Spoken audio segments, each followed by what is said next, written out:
So Oliver, we have seen so much money flowing out from this region, especially from the bond market, right? More so in recent months after general election. So what are the economists saying?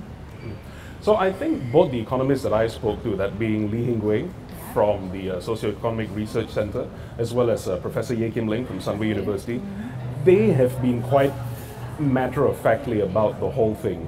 I think as far as they're concerned, they really want to see the present administration just pare down our national debt in a responsible and sustainable manner, hopefully without there being too many untoward consequences on the man on the street. So that's where we're at now. So one thing that we saw as far as sell-offs are concerned had to do with the sell-off of bonds held by foreign bondholders here.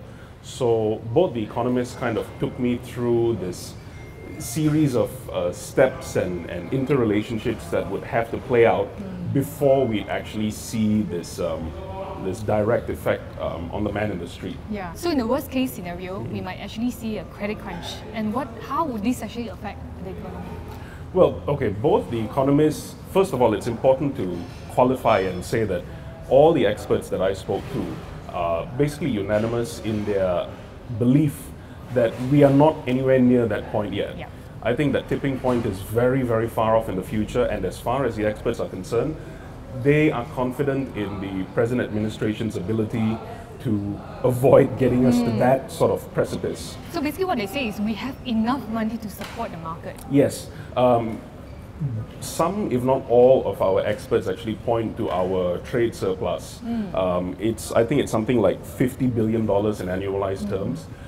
That provides our country, and particularly our institutional investors, with enough liquidity to offset any foreign bond selling that's currently taking place.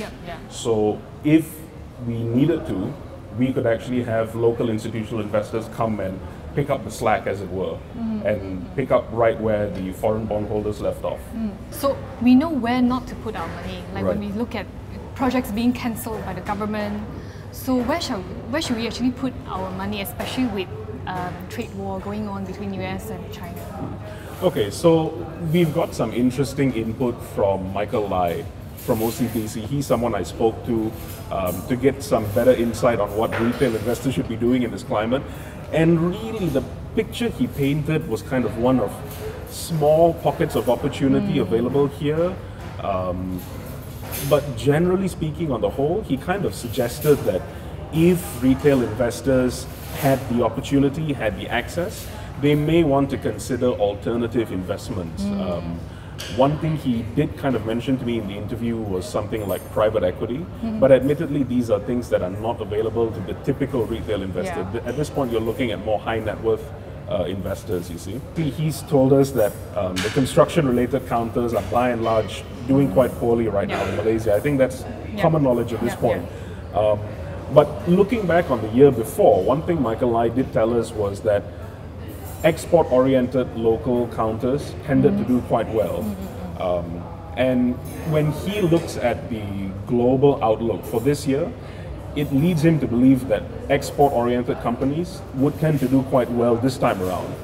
The only thing is, we have the sort of ramping up of tensions or ongoing tensions between the US and China. Obviously, that's something that has been making the news cycles very consistently.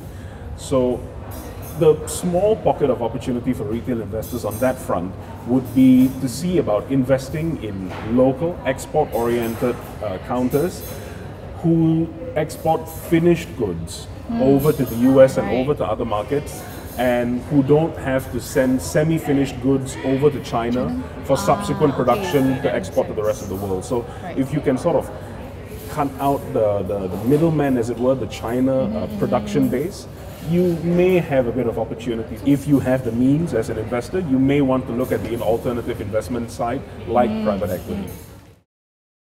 For more on the stories, pick up a copy of The Edge Weekly at all good newsstands.